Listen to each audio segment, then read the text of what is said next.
B C A ಪ್ರಥಮ ಸೆಮಿಸ್ಟರ್ನ ಎಲ್ಲ ವಿದ್ಯಾರ್ಥಿಗಳಿಗೆ ಶುಭೋದಯಗಳು ಹೇಳ್ತಾ ಇವತ್ತು ಕನ್ನಡ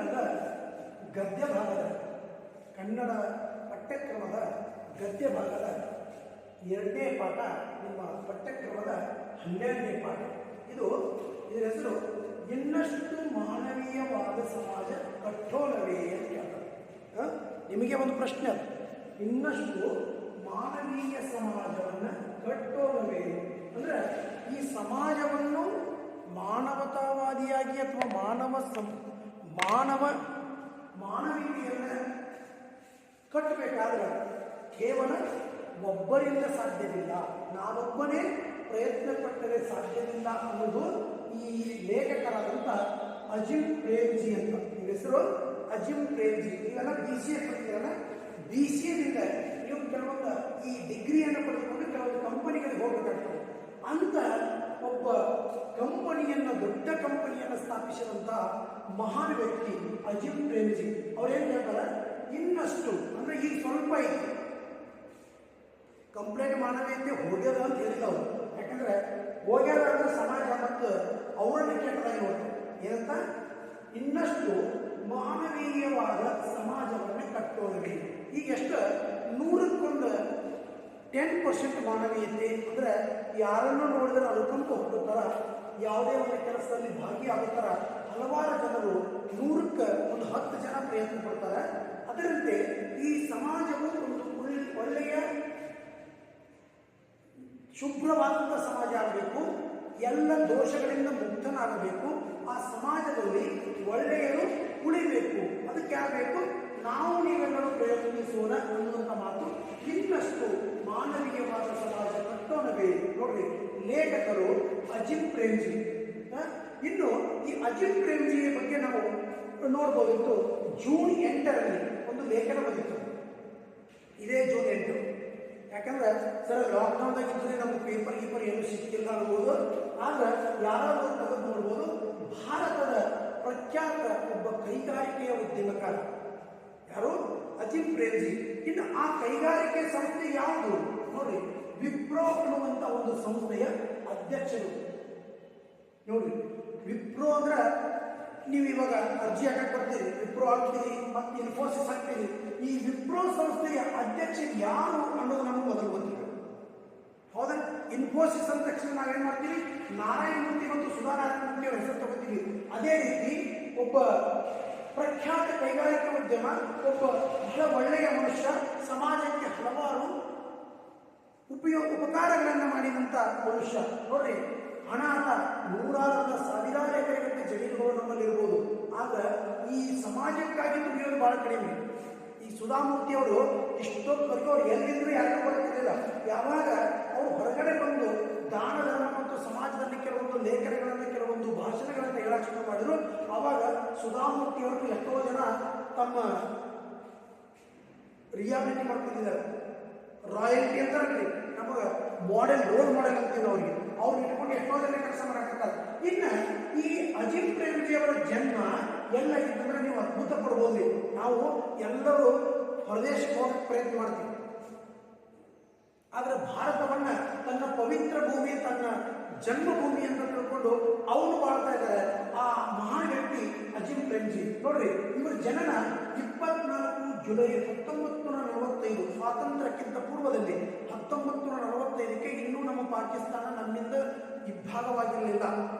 ಅಂತ ಸಮಯದಲ್ಲಿ ಈಗಿನ ಪಾಕಿಸ್ತಾನದ ಕರಾಚಿಯಲ್ಲಿ ಜನ್ಮ ತಾಳಿದ್ರು. ಹೌದಿಲ್ರಿ? ಅವರು ಈಗೇನು ನಮ್ಮ ಭಾರತ ದೇಶದಲ್ಲಿ ನಮ್ಮ ಹಣವನ್ನು ಇನ್ವೆಸ್ಟ್ ಮಾಡಕತ್ತಾರ, ಇಷ್ಟು ಪಾಕಿಸ್ತಾನ ಕೊಟ್ಟಿದ್ರೆ ಆ ಪಾಕಿಸ್ತಾನದವರನ್ನು ದೇವರನ್ನು ಕೂರಿಸ್ತಿದ್ರು. ನೋಡ್ರಿ, ತಂದೆ M.H. ಹಶಮ್ ಪ್ರೇಮ್ಜಿ. ಇವ್ರ ತಂದೆ ಏನ್ ಮಾಡಿದ್ರು, ತಂದೆಯಂತೆ ಮಗನು. ಆದ್ರೆ ತಂದೆಯಂತೆ ಮಗ ಆಗೋದು ಬಹಳ ವಿಶೇಷ ಕಡಿಮೆ.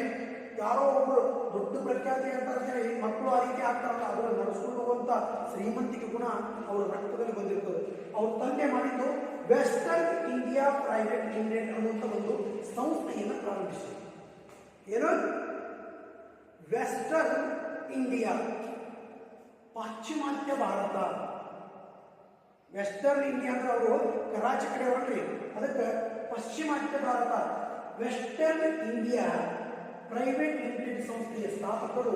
ಅದು ಏನು ಕೆಲಸ ಮಾಡ್ತಿತ್ತು ಅಂದ್ರೆ ಸಸ್ಯಗಳ ಉಪಯೋಗದ ಮೂಲಕ ಎಣ್ಣೆ ಮತ್ತು ಪೌಷ್ಟಿಕ ಉತ್ಪಾದನೆಗಳನ್ನು ಮಾಡುವಂತ ಕೈಗಾರಿಕೆ. ಈ ಸಂಸ್ಥೆಯನ್ನ ಅವರ ತಂದೆ ತಯಾರು ಮಾಡಿದಂತ ಸಂಸ್ಥೆ ವೆಸ್ಟರ್ನ್ WI ನೋಡಿ ಇಂಡಿಯಾ ಪ್ರೈವೇಟ್ ಲಿಮಿಟೆಡ್ ಹೋಗಿ ಅದೇ ಕಂಪನಿಯನ್ನ ಇವಾಗ 1940ರಲ್ಲಿ ಒಂದು ಮುಂಬೈ ಶೇರ್ ಮಾರುಕಟ್ಟೆಯಲ್ಲಿ ಇದು ಪ್ರಮುಖವಾಗಿ ನೋಂದಾಯಿತವಾಗಿತ್ತು. ನೋಡ್ರಿ, ಮುಂಬೈ ಶೇರ್ ಮಾರ್ಕೆಟ್ನಲ್ಲಿ ಪ್ರಮುಖವಾಗಿ ಅಂದ್ರೆ ದೊಡ್ಡ ಕಂಪನಿ, ಇದು ದೊಡ್ಡ ಲೆವೆಲ್ ಅಲ್ಲಿ ಶೇರ್ಗಳು ಮಾಡ್ತಾ ಇದ್ವು. ಅಂತದರಲ್ಲಿ ಇದೇ ಕಂಪನಿ ಮುಂದೆ ಏನಾಗ್ತಪ್ಪ ಅಂದ್ರೆ ವಿಪ್ರೋ ಕಂಪನಿಯಾಗಿ ಬದಲಾವಣೆ ಆಯಿತು. ಆದ್ರೆ ಇವರು ಭಾರತವು ಸ್ವತಂತ್ರವಾದ ನಂತರ ಭಾರತ ಮತ್ತು ಪಾಕಿಸ್ತಾನವು ಇಬ್ಬಾಗವಾಯಿತು. ನೋಡಿ, ಅವ್ರಿಗೆ ಆಫರ್ ಬಂತು ಮೊಹಮ್ಮದ್ ಚಿನ್ನ. ಆವಾಗ ಪಾಕಿಸ್ತಾನದ ಪ್ರಧಾನಮಂತ್ರಿಯವರು ಮೊಹಮ್ಮದ್ ಅಲಿ ಜಿನ್ನಾ ಪಾಕಿಸ್ತಾನಕ್ಕೆ ಬರಬೇಕು ಅಂತ ಬಂದು ನೀನು ಪಾಕಿಸ್ತಾನದಲ್ಲಿ ನೆಲೆಸು, ಯಾಕಂದ್ರೆ ನಿನ್ನ ಜನ್ಮಭೂಮಿ ಕರಾಚಿ, ನೀನು ಪಾಕಿಸ್ತಾನದವ ಅಂತೇಳಿ ಅವರಿಗೆ ಕರೆ ಕೊಟ್ಟಿತ್ತು. ಅವಾಗ ಥ್ಯಾಂಕ್ ಯು ವೆರಿ ಮಚ್ ಅನ್ನುವಂಥ ಒಂದೇ ಒಂದು ಸೆಂಟೆನ್ಸ್ ಅಲ್ಲಿ ಅದನ್ನ ಮುಕ್ತಾಯಗೊಳಿಸಿ ಅವರು ಭಾರತದಲ್ಲಿ ನೆಲೆಸಿದರು. ಈ ಭಾರತದಲ್ಲಿ ನೆಲೆಸಿ ಕೇವಲ ತಮ್ಮ ಸಂಸ್ಥೆಯನ್ನು ಅವರು ಬೆಳೆಸಲಿಲ್ಲ. ಎಲ್ಲರೂ ಏನ್ ಮಾಡ್ತೀವಿ, ಸಂಸ್ಥೆಯನ್ನ ಬೆಳೆಸಕ್ಕೆ ಪ್ರಯತ್ನ ಮಾಡ್ತೀವಿ, ಆದ್ರೆ ಅವರು ತಮ್ಮ ಸಂಸ್ಥೆಯನ್ನ ಮಾತ್ರ ಬೆಳೆಸಲಿಲ್ಲ. ಅವರು ವಿದ್ಯಾಭ್ಯಾಸವನ್ನ ಮುಂಬೈನಲ್ಲಿ ಮುಗಿಸಿದರು. ಮುಂಬೈನಲ್ಲಿ ತಮ್ಮ ವಿದ್ಯಾಭ್ಯಾಸ ಮುಗಿಸಿದರು. ಮುಂದೆ ಸ್ಟಾನ್ಫೋರ್ಡ್ ಯೂನಿವರ್ಸಿಟಿ ವಿಶ್ವವಿದ್ಯಾಲಯದಲ್ಲಿ ಇಲೆಕ್ಟ್ರಿಕಲ್ ಇಂಜಿನಿಯರ್ ಆಗಿ ತಮ್ಮ ಡಿಗ್ರಿಯನ್ನು ಪಡ್ಕೊಂಡ್ರು. ಅದೇ ರೀತಿಯಾಗಿ ಅವರು ಇಲೆಕ್ಟ್ರಿಕಲ್ ಅಲ್ಲಿ ಮುಂದುವರೆದು ತಮ್ಮ ಗಳಿಸಿದ ವಿಪ್ರೋ ಕಂಪನಿಯಿಂದ ಹಲವಾರು ಕಂಪನಿಗಳನ್ನು ಹುಟ್ಟಿಸಿ ಹಲವು ಬ್ರಾಂಚ್ಗಳನ್ನಾಗಿ ಮಾಡಿದರು. ಅವಾಗ ಕೋಟ್ಯಾಂತರ ಸಾವಿರಾರು ಲಕ್ಷಾಂತರ ಕೋಟಿ ರೂಪಾಯಿಗಳನ್ನು ಉತ್ಪನ್ನ ಮಾಡಿದರು. ಆವಾಗ ಆ ವಿದ್ಯಾಭ್ಯಾಸಕ್ಕಾಗಿ ಧರ್ಮಾಂತರ ಕೊಡುಗೆಯಾಗಿ ಮೀಸಲಿರಿಸಿದ ಹಣವೇ ಎಷ್ಟಿತ್ತು ಅಂದ್ರೆ 2 ಬಿಲಿಯನ್ಗಿಂತಲೂ ಹೆಚ್ಚು. 2 ಬಿಲಿಯನ್ ರೊಕ್ಕ ಅದಕ್ಕಿಂತ ಹೆಚ್ಚದ. ಆದ್ರೆ ವಿದ್ಯಾಭ್ಯಾಸ ಕ್ಷೇತ್ರದಲ್ಲಿ ಅವರು ಹುಟ್ಟಿದ್ದು ಕರಾಚಿಯಲ್ಲಿ, ಎಲ್ಲಿ ದಿಲ್ಲಿ, ಎಲ್ಲಿ ಪಂಜಾಬ್, ಎಲ್ಲಿ ಚಂಡೀಗಢ. ಮುಂದೆ ವಿದ್ಯಾಕ್ಷೇತ್ರದಲ್ಲಿ ಕರ್ನಾಟಕದಲ್ಲಿ ಅಜಿಮ್ ಪ್ರೇಮ್ಜಿ ಅನ್ನುವಂಥ ಒಂದು ಫೌಂಡೇಶನ್ ಅನ್ನು ತೆಗೆದು ಅಜಿಮ್ ಪ್ರೇಮ್ಜಿ ಫೌಂಡೇಶನ್ ಒಂದು ವಿಶ್ವವಿದ್ಯಾಲಯವನ್ನು ತೆಗೆದು ಅಷ್ಟೇ ಅಲ್ಲ, ಮತ್ತೆ ಭಾರತದಾದ್ಯಂತ ಇದು ಹರಡಿತು. ನೋಡಿ, ಬರೀ ಕೇವಲ ಕರ್ನಾಟಕದಲ್ಲಿ ಒಂದು ವಿಶ್ವವಿದ್ಯಾಲಯವನ್ನು ತೆಗೆದು ಯಾವುದು ಅಜಿಮ್ ಪ್ರೇಮ್ಜಿ ಫೌಂಡೇಶನ್ ತೆಗೆದು ಯೂನಿವರ್ಸಿಟಿ ಸ್ಟಾರ್ಟ್ ಮಾಡಿದರು. ಆ ಯೂನಿವರ್ಸಿಟಿ ಕೇವಲ ಭಾರತದಲ್ಲಿ ಕರ್ನಾಟಕದಲ್ಲಿ ಉಳಿಯಲಿಲ್ಲ, ಭಾರತದ ತುಂಬೆಲ್ಲ ಹಬ್ಬಿ ಹಲವಾರು ವಿದ್ಯಾಸಂಸ್ಥೆಗಳಲ್ಲಿ ಅವರು ತಮ್ಮ ಸಂಸ್ಥೆಯನ್ನು ಹಬ್ಬಿಸಿ ಅಲ್ಲಿನ ಜನರಿಗೆ ಓದಲು ಅನೇಕ ಸ್ಕಾಲರ್ಶಿಪ್ ವ್ಯವಸ್ಥೆಯನ್ನು ಮಾಡಿದರು. ಹಲವಾರು ವಿದ್ಯಾಕ್ಷೇತ್ರಗಳಿಗೆ ಹಣವನ್ನು ಸಹಾಯ ಮಾಡಿದರು. ಮುಂದೆ ಇವರು ಇಷ್ಟೆಲ್ಲ ಮಾಡಬೇಕಾದ್ರೆ ಅವ್ರು ಹೇಗಿರ್ಬೇಕ್ರಿ, ಅಗರ್ಭ ಶ್ರೀಮಂತರಿರಬೇಕು. ಆ ಅಗರ್ಭ ಶ್ರೀಮಂತಿಗೆ ಇದ್ರು ಕೂಡ ಸರಳ ಜೀವನ ಪ್ರಿಯರು. ನೋಡಿ, ಸಿಂಪಲ್ ಆಗಿ ಬರಬೇಕು. ಅದಕ್ಕೆ ಹೇಳ್ತಾರೆ ಸಿಂಪಲ್ ಲಿವಿಂಗ್, ಹೈ ಥಿಂಕಿಂಗ್ ಅಂತ. ವಿಚಾರ, ದೇಶಕ್ಕಾಗಿ ಇನ್ನೊಬ್ಬರಿಗೆ ಮಾಡಿದಂತಹ ಸಹಾಯ ಅವರನ್ನ ಹೆಸರುವಾಸಿಯಾಗಿ ಮಾಡ್ತದೆ. ನಾವು ಎಷ್ಟೇ ಕೋಟಿ ಹಣವನ್ನು ಗಳಿಸಿದ್ರು ನಮಗೆ ಯಾರು ಮಾತಾಡ್ಸಕ್ಕಿಲ್ಲ. ಅವಾಗ ಮುಂದೆ ಇವರಿಗೆ ಪದ್ಮಭೂಷಣ ಅವಾರ್ಡ್ ಸಿಕ್ಕದ, ಪದ್ಮಭೂಷಣ ಪ್ರಶಸ್ತಿಯನ್ನು ತಗೊಂಡಿದ್ದಾರೆ. ಹಲವಾರು ವಿಶ್ವವಿದ್ಯಾಲಯಗಳಿಂದ ಗೌರವ ಪಡ್ಕೊಂಡಿದ್ದಾರೆ. ಅಷ್ಟೇ ಅಲ್ಲ, 2015ರಲ್ಲಿ ನಮ್ಮ ಮೈಸೂರು ವಿಶ್ವವಿದ್ಯಾಲಯ ಇವರಿಗೆ ಡಾಕ್ಟರೇಟ್ ಪದವಿಯನ್ನ ಕೊಟ್ಟು ಒಂದು ಗೌರವವನ್ನು ಸಲ್ಲಿಸಿದೆ. ಇಂಥ ಪರಿಸ್ಥಿತಿಯಲ್ಲಿ ಇವರಿಗೆ ಒಂದು ಲೇಖನ ಬಂದಿತ್ತು. ಯಾವಾಗಂತ ಹೇಳಿದ್ರೆ ಜೂನ್ 8ನೇ ತಾರೀಕಿಗೆ. ಆ ಲೇಖನ ಹೆಂಗಂದ್ರೆ ಕೊರೋನಾ ಬಂತಂದ್ರೆ ನಮ್ಮ ದೇಶಕ್ಕೆ, ಇಡೀ ಜಗತ್ತಿಗೆ ಬಂತು, ಆದ್ರೆ ನಮ್ಮ ದೇಶಕ್ಕೆ ಮಾತ್ರ ನಾವು ಮಾತಾಡೋಣ. ಕೊರೋನಾ ಸಾಂಕ್ರಾಮಿಕ ವೈರಾಣು ಮಹಾಮಾರಿ COVID-19 ಜಗತ್ತನ್ನೇ ತನ್ನಡಗೊಳಿಸಿದೆ. ನೋಡ್ರಿ, ಇಂಥ ಒಬ್ಬ ಮಹಾನ್ ವ್ಯಕ್ತಿ ಯಾರ್ಯಾರು ತಮ್ಮ ಗಂಟು ಮಾಡ್ಕೊಂಡು ಆರಾಮಾಗಿ ಸೇಫ್ಟಿಯಾಗಿ ಬದುಕಾಗಿ ನೋಡಕತ್ತಾರ. ತಮ್ಮ ಮನೆಯವರು ತಾವು ಸೇಫ್ ಆಗಿದ್ರೆ ಸಾಕನ್ನುವಂಥ ಮಟ್ಟಿಗಿದ್ದಾಗ ಇಲ್ಲಿ ಜಗತ್ತನ್ನೇ ತನ್ನಡಗೊಳಿಸಿದ ಹಲವಾರು ರಾಷ್ಟ್ರಗಳು ತತ್ತರಿಸಿ ಹೋಗಿದ್ದವು. ಭಾರತ ಕೂಡ ಅದರಲ್ಲಿ ಒಂದು. ಅಮೆರಿಕ, ಬ್ರೆಜಿಲ್, ಎಲ್ಲ ಇರಾನ್, ಇರಾಕ್ ಎಲ್ಲ ರಾಷ್ಟ್ರಗಳು ತತ್ತರಿಸಿ ಹೋಗಿದ್ದವು. ಅಂತ ಶ್ರೀಮಂತ ರಾಷ್ಟ್ರಗಳು ಸೋತ ಶರಣಾದವು. ಯಾಕಂದ್ರೆ ಅವ್ರಿಗೆ ಮೆಡಿಕಲ್ ಫೆಸಿಲಿಟಿ ಇಲ್ಲ. ಒಂದು ಮನೆಗೆ ಒಂದು ದೊಡ್ಡ ಮನೆ ಕಟ್ಟರು 3 ಬೆಡ್ರೂಮ್ 4 ಬೆಡ್ರೂಮ್ ಮಾಡ್ಬೇಕ್ರಿ. ಇಡೀ ಮನೆ ತುಂಬ ಬೆಡ್ರೂಮ್ ಮಾಡಕ್ಕೆ ಸಾಧ್ಯತೆ. ಹಂಗ ಒಂದು ಯಾವುದೇ ದೊಡ್ಡ ಹಾಸ್ಪಿಟಲ್ ಕಟ್ಟಿದ್ರು ಕೂಡ ಒಂದು 20-30 ವೆಂಟಿಲೇಟರ್ ಭಾಳ ಮಾತ್ರ ಆಕ್ಸಿಜನ್ ವೆಂಟಿಲೇಟರ್ ಯೂಸ್ ಮಾಡ್ತಾರೆ. ಅಂಥದ್ರಲ್ಲಿ ಪ್ರತಿಯೊಬ್ಬರಿಗೂ ವೆಂಟಿಲೇಟರ್ನ ಮಾರುಕಟ್ಟೆಗಳಲ್ಲಿ ಎಲ್ಲಿಂದ ತರಬೇಕು ಜಾಗ? ಚೀನಾದಲ್ಲಿ ಮೊದಲು ಉದ್ಭವಿಸಿದ ಜಗತ್ತಿನಾದ್ಯಂತ ಹರಡಿ ಭಾರತಕ್ಕೂ ಕಾಲಿಟ್ಟಾಗ ಅತಿ ಹೆಚ್ಚು ಜನದಟ್ಟಣೆ ಹೊಂದಿರುವ ಭಾರತೀಯರು ಹೇಳತೀರದ ಸಾವು ಸಂಕಟಗಳನ್ನು ಎದುರಿಸುತ್ತಿದ್ದಾರೆ. ನಾವು ಅಂತೀವಿ, ನಾವು ಈ ಹಳ್ಳಿಗಾಡಿನ ಈ ಹಳ್ಳಿಯ ಶುಭ್ರ ಪರಿಸರದಲ್ಲಿ ನಿರ್ಮಲವಾದ ಈ ಪ್ರಕೃತಿಯ ಸೊಬಗಿನಲ್ಲಿ ಬದುಕ್ತಾ ಇದ್ದೀವಿ. ಅದಕ್ಕೆ ನಮಗೆ ಅಷ್ಟೊಂದು ಇಫೆಕ್ಟ್ ಆಗೋದಿಲ್ಲ. ಆದರೂ ಕೂಡ ಕೆಲವೊಂದು ಕಡೆ ಆಗ್ತಾ ಇದೆ, ಆದರೂ ಕೂಡ ನಾವು ಸೇಫ್ ಆಗಿದ್ದೀವಿ ಅಂತ ನನ್ನ ಅನಿಸಿಕೆ. ಅಂಥದ್ರಲ್ಲಿ ಜಗತ್ತಿನ ಜನ ಈ ಸಾವು ನೋವು ಸಂಕಟಗಳನ್ನು ಎದುರಿಸುತ್ತಿರುವಾಗ ದೇಶದ ಆರ್ಥಿಕ ಸ್ಥಿತಿ ಕುಸಿದಿದೆ. ನೋಡ್ರಿ, ಆರ್ಥಿಕ ಪರಿಸ್ಥಿತಿ ಯಾವಾಗಲೇ ಹೆಚ್ಚಾಗ್ತದ. ನಮ್ಮ ದೇಶದಲ್ಲಿ ಉದ್ಯಮಿಗಳು, ಕೆಲಸಗಳು, ಕೈಗಾರಿಕೆಗಳು ಎಲ್ಲವೂ ಸರಾಗವಾಗಿ ನಡೀತಿದ್ರೆ, ಬಸ್ ಓಡ್ತಿರ್ಬೇಕು, ರೈಲ್ವೆ ಓಡ್ತಿರ್ಬೇಕು, ವಿಮಾನ ಸಂಚಾರ ನಡೀತಿರ್ಬೇಕು, ಎಲ್ಲ ಆಫೀಸ್ಗಳು ನಡೀತಿರ್ಬೇಕು, ಕೈಗಾರಿಕೆ ಎಲ್ಲ ಮಾರುಕಟ್ಟೆಗಳು ನಡೀತಿರ್ಬೇಕು. ಅಂಥದ್ದು ಮಾತ್ರ ನಮ್ಮ ಎಕನಾಮಿಕಲ್ ಕಂಡೀಷನ್ ಅಪ್ ಆಗ್ತದೆ. ಇಲ್ಲಾಂದ್ರೆ ಎಲ್ಲವೂ ಸ್ತಬ್ಧವಾಗಿ ಕೊಟ್ರೆ, ಮನೆ ಒಳಗೆ 10 ಜನ ಇದ್ರೆ 10 ಮಂದಿ ನಾವು ಕೆಲಸ ಮಾಡೋದು ಮನೆಯಾಗ ಕೊಟ್ರೆ ನಮ್ಮ ಮನೆತನದ ಪರಿಸ್ಥಿತಿನೂ ಕುಸಿತದೆ. ಬರೀ ಒಂದು ತಿಂಗಳು ಕೂತು ನೋಡ್ರಿ, ಎಲ್ಲಿ ಹೊರಗೆ ಹೋಗ್ಬೇಡ್ರಿ, ಮನೆಯಾಗ ಕೂತ್ಕೊಂಡು ಊಟ ಮಾಡೋದು. ಅಲ್ಲಿ ನಮ್ಮ ಮನೆ ಪರಿಸ್ಥಿತಿನೂ ಆರ್ಥಿಕವಾಗೆಲ್ಲ ಎಲ್ಲ ಮಾನಸಿಕವಾಗಿ ಕುಸಿದು ಹೋಗ್ತದೆ. ದೇಶದ ಆರ್ಥಿಕ ಸ್ಥಿತಿ ಕುಸಿದಿದೆ. ಉದ್ಯೋಗಾವಕಾಶಗಳು ಕಳೆದು ಹೋಗಿದೆ. ಇದ್ದ ಉದ್ಯೋಗಸ್ಥರಿಗೆ ವೇತನ ಕಡಿತಗೊಳಿಸಲಾಗಿದೆ. ನೋಡಿ, ಒಂದನೇದು ಉದ್ಯೋಗ ಇಲ್ಲ, ಎರಡನೇದು ಇದ್ದಂಥ ಕೆಲಸಗಾರರಿಗೆ ವೇತನಗಳನ್ನು ಕಡಿಮೆ ಮಾಡಲಾಗಿದೆ. ನೋಡ್ರಿ, ಒಂದೊಂದು ದೊಡ್ಡ ಕಂಪನಿಗಳು ಸುಮಾರು 50% ಅಮೌಂಟನ್ನು ಕೊಡೋಕೆ ಸ್ಟಾರ್ಟ್ ಮಾಡಿದ್ರು.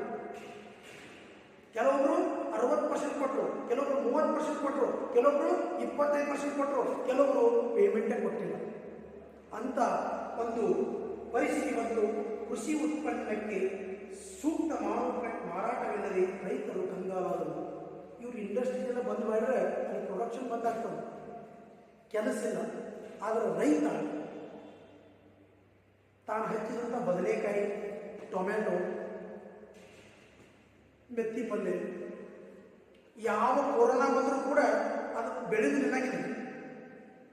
ಅದು ಬೆಳೆದಪ್ಪ ಅಂದ್ರೆ ಯಾವುದೇ ಮಾರುಕಟ್ಟೆಗಳು ಸ್ಟಾರ್ಟ್ ಆಗಿಲ್ಲಂದ್ರೂ ಕೂಡ, ಪ್ರಾರಂಭದಲ್ಲಿ ಇಲ್ಲ, ತಗೊಳಕ್ಕೆ ಯಾರು ಹೊರಗೆ ಬಂದಿಲ್ಲ ಅಂದ್ರೂ ಕೂಡ ಅದನ್ನು ಕೆತ್ತಿ ದನಕ್ಕಾದರೂ ಹಾಕಬೇಕು. ಯಾಕಂದ್ರೆ ಅದು ನಾಶ ಆಗೋದು ಎಲ್ಲಕ್ಕಿಂತ ಹೊಡೆದುಕೊಡೋದು ಯಾರಿಗೆ? ರೈತ. ಕೃಷಿ ಉತ್ಪನ್ನಕ್ಕೆ ಸೂಕ್ತ ಮಾರಾಟವಿಲ್ಲದೆ ರೈತರು ಕಂಗಾಲಾಗಿದ್ದಾರೆ. ದೊಡ್ಡ ಉದ್ಯಮಗಳು ತಮ್ಮ ಅಸ್ತಿತ್ವಕ್ಕೆ ಹೋರಾಟ ನಡೆಸಿವೆ. ನೋಡ್ರಿ, ಇಂಥ ವಿಪ್ರೋದಂಥ ದೊಡ್ಡ ಕಂಪನಿಗಳು ಅಸ್ತಿತ್ವ ಅಂದ್ರೆ ಒಂದು ಸತಿ ಅವು ಬಂದಾದವು ಅಂದ್ರೆ, ಒಂದು 2-3 ತಿಂಗಳು ಬಂದಾದ್ರೆ ಹೊಳ್ಳಿ ಅದನ್ನು ಆ ಕಂಡೀಷನ್ ತರಬೇಕಾದ್ರೆ ಸುಮಾರು ಪ್ರಯತ್ನಗಳು ಬೇಕು, ಬಹಳ ಕಷ್ಟಪಡಬೇಕಾಗ್ತದೆ. ಸಣ್ಣ ಪುಟ್ಟ ಉದ್ಯಮಗಳು ಉಸಿರಾಡಲು ಸಾಧ್ಯವಾಗದೆ ಕೀಲಿ ಹಾಕಿವೆ. ಇಡೀ ವ್ಯವಸ್ಥೆಗೆ ಕಷ್ಟದ ಮಾರ್ಗದಲ್ಲಿ ಸಾಗಿದೆ. ನೋಡಿ, ದೊಡ್ಡ ಉದ್ಯಮ ಬಂದು ಬಿದ್ದರೆ ಸಣ್ಣದು ಯಾಕೆ ಬಂದು ಬಿದ್ದರೆ ಅಂತ ನೀವು ಕೇಳ್ಬೋದು. ಸರ್, ಅಲ್ಲಿ ಮಂದಿ ಕಡಿಮೆ ಇರ್ತಾರೆ, ಅಲ್ಲಿ ಯಾಕೆ ಬಂದು ಬಿತ್ತು? ಒಂದು ವಿಚಾರ ಮಾಡಿ. ಮಾರುತಿ ಕಾರ್ ಎಕ್ಸಾಂಪಲ್ ಕೊಡಬೇಕಂತ, ಮಾರುತಿ ಕಾರ್ ತಯಾರು ಮಾಡಬೇಕಾದ್ರೆ ಅದಕ್ಕೆ ಹಲವಾರು ಪಾರ್ಟ್ಸ್ ಬರ್ತವೆ, ಹಲವಾರು ಬಿಡಿ ಭಾಗಗಳು ಬರ್ತವೆ. ಆ ಬಿಡಿ ಭಾಗಗಳನ್ನೆಲ್ಲ ಮಾರುತಿಯವರು ತಯಾರು ಮಾಡಂಗಿಲ್ಲ. ಚಿಕ್ಕ ಚಿಕ್ಕ ಎಲ್ಲ ಕಂಪನಿಗಳಿಗೆ ಒತ್ತು ಕೊಟ್ಟಿರ್ತಾರೆ. ಒಬ್ಬರು ಗಾಡಿ ಅಚ್ಚುಗಳನ್ನು ತಯಾರು ಮಾಡಿದ್ರೆ ಇನ್ನೊಬ್ರು ಟೈರ್ ತಯಾರು ಮಾಡಿಕೊಡ್ತಾರೆ, ಒಬ್ರು ಟ್ಯೂಬ್ ತಯಾರು ಮಾಡಿಕೊಡ್ತಾರೆ, ಒಬ್ರು ಸ್ಟೇರಿಂಗ್ ತಯಾರು ಮಾಡಿಕೊಡ್ತಾರೆ, ಒಬ್ಬರು ಮೇಲ್ಗಡೆ ಬಾಡಿ ತಯಾರು ಮಾಡಿಕೊಡ್ತಾರೆ, ಒಬ್ರು ಗೇರ್ ಬಾಕ್ಸ್ ರೆಡಿ ಮಾಡಿಕೊಡ್ತಾರೆ, ಒಬ್ರು ಕನೆಕ್ಟಿಂಗ್ ರಾಡ್ ರೆಡಿ ಮಾಡ್ತಾರೆ, ಒಬ್ರು ಸೈಲೆನ್ಸರ್ ರೆಡಿ ಮಾಡಿಕೊಡ್ತಾರೆ, ಕೆಲವೊಬ್ರು ಫಿಲ್ಟರ್ ಮಾಡ್ತಾರೆ, ಕೆಲವೊಬ್ರು ರೇಡಿಯೇಟರ್ ಮಾಡ್ತಾರೆ, ಕೆಲವೊಬ್ರು ವಾಟರ್ ಟ್ಯಾಂಕ್ ಮಾಡ್ತಾರೆ, ಕೆಲವೊಬ್ರು ಪೆಟ್ರೋಲ್ ಟ್ಯಾಂಕ್ ಮಾಡ್ತಾರೆ. ಈ ರೀತಿ ಹಲವಾರು ಕಂಪನಿಗಳಿಂದ ಅದು ಬರಬೇಕಾಗ್ತದೆ. ಮಾರುತಿ ಪ್ರೊಡಕ್ಷನ್, ಮಾರುತಿಯ ತಯಾರಿಕೆಗೆ ಬಂದಾದ ಮೇಲೆ ಆ ಪ್ರೊಡಕ್ಷನ್ ಅನ್ನ ತಗೊಳ್ಳೋರು ಯಾರು? ಇಲ್ಲಿ ಸೇಲ್ ಆಗಿ ಮುಂದೆ ಹೊಂಟ್ರನ್ನ ಅದು ಹಿಂದಿನ ಬರ್ತದಲ್ರಿ. ಅವ್ರಿಗೆ ಆರ್ಡರ್ ಕೊಡಲಿಲ್ಲ ಅಂದ್ರೆ ಅವ್ರು ಯಾರು ತಯಾರು ಮಾಡೋರು? ಅವ್ರ ಕೆಲಸಗಳು ಬಂದಾಗ್ತವಲ್ಲ. ಇದು ಸಾವಿರಾರು ಕಾರ್ಮಿಕರನ್ನ ಹೊಂದಿದ ಕಂಪನಿ ಅರ್ಧ ಕಾರ್ಮಿಕರನ್ನಾದರೂ ಇಟ್ಕೊಂಡು ಕೆಲಸ ಮಾಡೋಕ್ಕೆ ಸ್ಟಾರ್ಟ್ ಮಾಡ್ತದೆ. ಯಾಕಂದ್ರೆ ಡಿಸ್ಟೆನ್ಸ್ ಮೇಂಟೈನ್ ಮಾಡಿ. ಆದ್ರೆ ಕೇವಲ 10-15 ಜನರನ್ನು ಇಟ್ಕೊಂಡು ಒಂದು ಸಣ್ಣ ಕೈಗಾರಿಕೆ ಉದ್ಯಮ ನಡೆಸುವಂಥ ಜನ ಅವರಿಗೆ ಆರ್ಡರ್ ಬಂದಿಲ್ಲ ಅಂದ್ರೆ ಅವರು ಬೀಗ ಹಾಕಿ ಮನೆ ಹೋಗಬೇಕಾಗ್ತದೆ. ಕೋವಿಡ್ ನಿಯಂತ್ರಣಕ್ಕಾಗಿ ಆರಂಭದಲ್ಲಿ ಸರ್ಕಾರ ಸುಮಾರು 2 ತಿಂಗಳ ಕಾಲ ದೇಶಾದ್ಯಂತ ಲಾಕ್ಡೌನ್ ಘೋಷಣೆ ಮಾಡಿತ್ತು. ಎಲ್ಲ ಕಡೆ ಬಂದ ಕೋವಿಡ್ ಏನು ಸ್ಟಾರ್ಟ್ ಆದ್ರೆ 2 ತಿಂಗಳು ಮಾಡಿ ಲಾಕ್ಡೌನ್ ತೆರವುಗೊಳಿಸಿದ ನಂತರ ಉದ್ಯೋಗ ಕಳೆದುಕೊಂಡ ವಲಸೆ ಕಾರ್ಮಿಕರು ಇಡೀ ದೇಶದ ತಮ್ಮ ತಮ್ಮ ಊರುಗಳಿಗೆ ನೂರಾರು ಕಿಲೋಮೀಟರ್ ಹಸಿವಿನ ಸಂಕಟದ ಮಧ್ಯೆ ಕಾಲ್ನಡಿಗೆಯಲ್ಲೇ ಸಾಗಿದರು. ಇದನ್ನೆಲ್ಲ ಟಿವಿಯಾಗಿ ನೋಡಿರಿ. ಸುಮಾರು ಜನ, ಒಂದಲ್ಲ ಎರಡಲ್ಲ, ಸೈಕಲ್ ಮೇಲೆ ಬೆಂಗಳೂರಿನಿಂದ ಉತ್ತರ ಪ್ರದೇಶದ ಸೈಕಲ್ ಮೇಲೆ ತಗೊಂಡೋಗ್ಯಾರ ಹೆಣ್ಣರನ್ನ ಮಕ್ಕಳನ್ನ. ವಯಸ್ಸಿನ ತಾಯಿ ತಗೊಂಡು ಹೋಗುವ ಬಿಹಾರದವ ಬೆಂಗಳೂರಿನಿಂದ 25 ಜನ ಸೈಕಲ್ ತಗೊಂಡು ಸೈಕಲ್ ಮೇಲೆ ಹೋಗ್ತಾ ಇದ್ರು.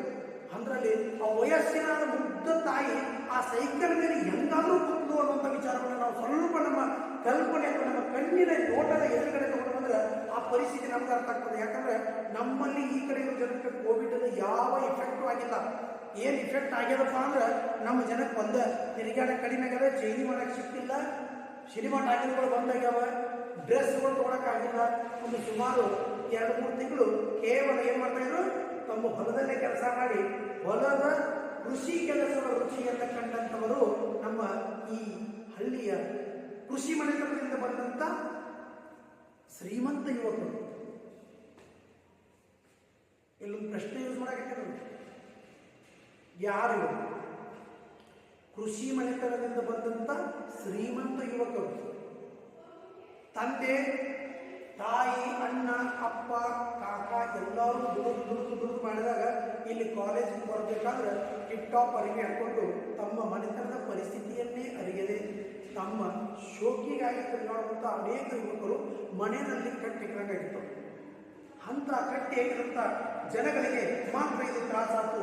ಆದರೆ ಮಹಾರಾಷ್ಟ್ರದಿಂದ ಹೊರಟ ಕಾರ್ಮಿಕರು ದಾರಿ ಮಧ್ಯೆ ರೈಲಿನ ಬಳಿಗೆ ಹಳಿಯ ಮೇಲೆ ನಿದ್ರೆಗೆ ಜಾರಿ ಬೆಳಗ್ಗೆ ನವಾದರು.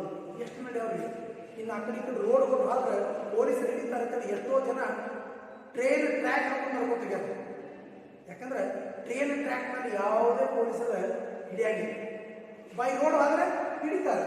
ಅದಕ್ಕೆ ಏನು ಮಾಡಿದ್ರು, ಅಲ್ಲಿ ತಮಗೆ ಪಾಪ ಪರಿಸ್ಥಿತಿ ದನುವಾಗಿ ಬೇಸರಾಗಿ ಅಲ್ಲಿ ಮಲ್ಕೊಂಡು ಹೇಳಿದಾಗ ಏನಾಯ್ತು, ಅವರಿಗೆ ನಿದ್ದೆ ಹತ್ತಿತು. ದನಿವು ಬೇಸರವಾಗಿ ಮಲಗಿದ ಶರೀರ ಬೇರೆ ಎತ್ತರ ಆಗೋದಿಲ್ಲ.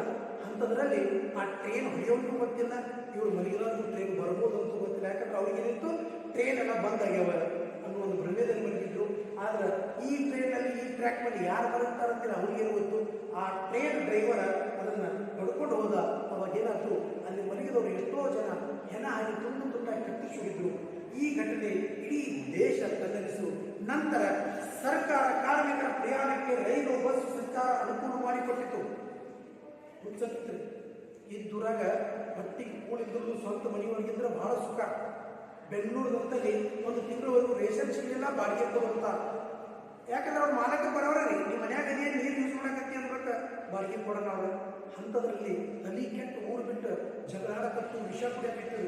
ಅಂಥದ್ರೊಳಗೆ ಸರ್ಕಾರ ಏನು ಮಾಡಿತು, ರೈಲು ಬಸ್ಸು ಮತ್ತು ಅನೇಕ ಅವರಿಗೆ ಸರ್ಕಾರ ಅವನ್ನ ಬೇರೆ ಕಡೆ ಹೋಗೋಕ್ಕೆ ವ್ಯವಸ್ಥೆಯನ್ನು ಮಾಡಿತು. ಉದ್ಯೋಗ ಕಳೆದುಕೊಂಡ ಜನ್ಮಸ್ಥಳಕ್ಕೆ ಹೋದ ಕಾರ್ಮಿಕರು ಹೊಸ ಬದುಕಿಗೆ ತಡಕಾಡುತ್ತಿದ್ದಾರೆ. ಕೆಲವರ ಮತ್ತೆ ನಗರಗಳತ್ತ ಮುಖ ಮಾಡಿದ್ದಾರೆ. ಊರಾಗ ಹೋದ ತಕ್ಷಣ ಏನು ಇರಂಗಿಲ್ಲ, ಮನೆಗೆ ಮಾತ್ರ. ಅಲ್ಲಿ ಈ ಜನಕ್ಕೆ ಉದ್ಯೋಗ ಇಲ್ಲ. ಅದಕ್ಕೆ ಈ ಜನ ಏನು ಮಾಡಿದ್ರು, ಮತ್ತು ವಾಪಸ್ ಸಿಟಿಗಳ ಹತ್ರ ಮುಖ ಮಾಡಿ ಹೊಂಟರು. ಕೊರೋನಾ ನಿಯಂತ್ರಣಕ್ಕೆ ಸರ್ಕಾರ ತನ್ನ ಪ್ರಯತ್ನ ಮುಂದುವರಿಸಿದೆ.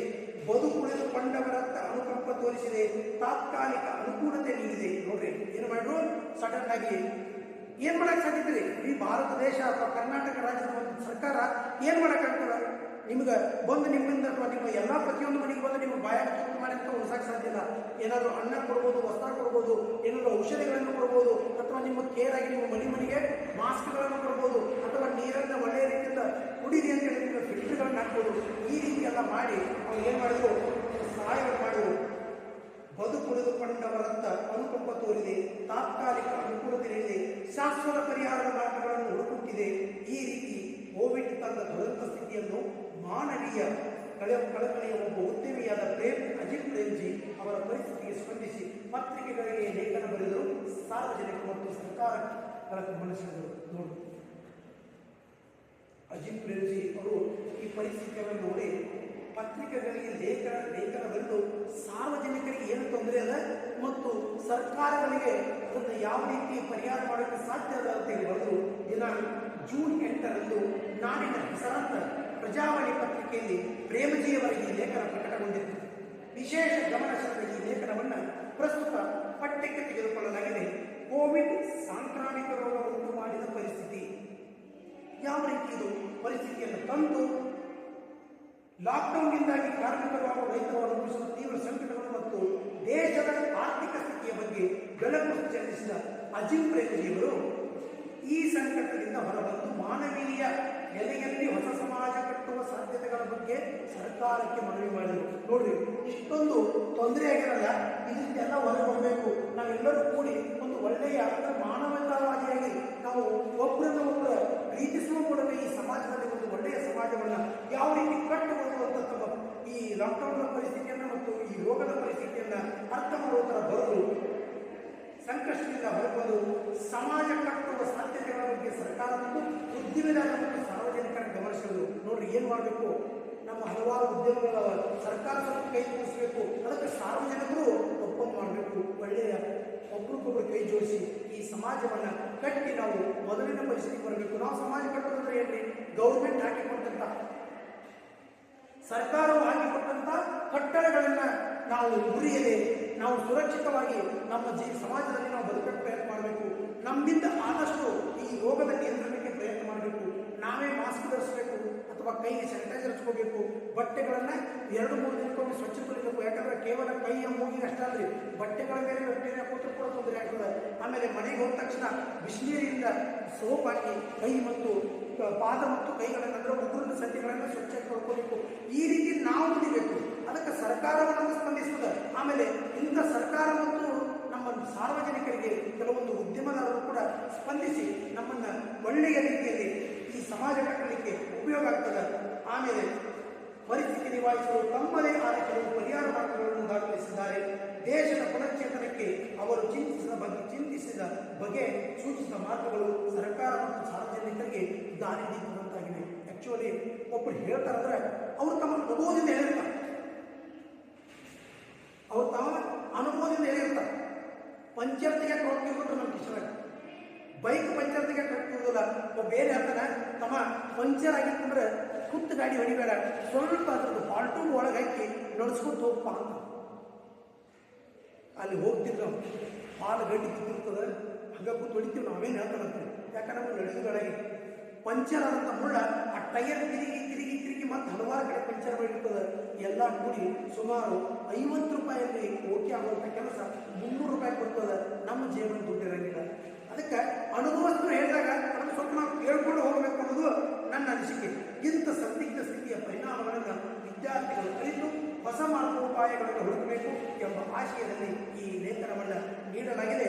ಇದು ಕವಿ ಪರಿಚಯ ಅಜಿಂ ಪ್ರೇಮಜಿಯವರು ನಮ್ಮ ದೇಶದಲ್ಲಿ ಹುಟ್ಟಬೇಕಿದ್ದರೂ ಕೂಡ ದೇಶದ ಮೇಲೆ ಅಭಿಮಾನವನ್ನು ಇಟ್ಟುಕೊಂಡು ತಮ್ಮ ಕಂಪನಿಯನ್ನು ಬೆಳೆಸಿ ಲಕ್ಷಾಂತರ ಜನರಿಗೆ ಉದ್ಯೋಗವನ್ನು ಕಲ್ಪಿಸಿ ಆ ಕಲ್ಪಿಸುವ ಉದ್ಯೋಗದಲ್ಲಿ ಅವರು ಅನುಮೋದಿಟ್ಟು ಕೆಲಸ ಮಾಡ್ತೀನಿ, ನಾನು ಪೇಮೆಂಟ್ ಕೊಡ್ತೀನಿ ಅಂತೀರಿ. ಆದರೆ ವಿದ್ಯಾಭ್ಯಾಸಕ್ಕೂ ಕೂಡ ಹಲವಾರು 2 ಬಿಲಿಯನ್ ಹಣವನ್ನು ಇಟ್ಟು ಆಮೇಲೆ ಹಲವಾರು ವಿದ್ಯಾಸಂಸ್ಥೆಗಳನ್ನು ಸ್ಥಾಪಿಸಿ ಅಜಿಂ ಪ್ರೇಮಜಿ ಫೌಂಡೇಶನ್ನಿಂದ ಕರ್ನಾಟಕದಲ್ಲಿ ಒಂದು ವಿಶ್ವವಿದ್ಯಾಲಯ ಪ್ರಾರಂಭಿಸಿ ಹಲವಾರು ಬಡ ವಿದ್ಯಾರ್ಥಿಗಳ ಬಾಡಿಗೆ ದೀಪವಾಗಿದ್ದಾರೆ ಅಂತ ಇವರು ನಾವು ಲೇಖಕರ ಪರಿಚಯದಲ್ಲಿ ಹೇಳಲು ಖುಷಿಯಾಗ್ತದೆ.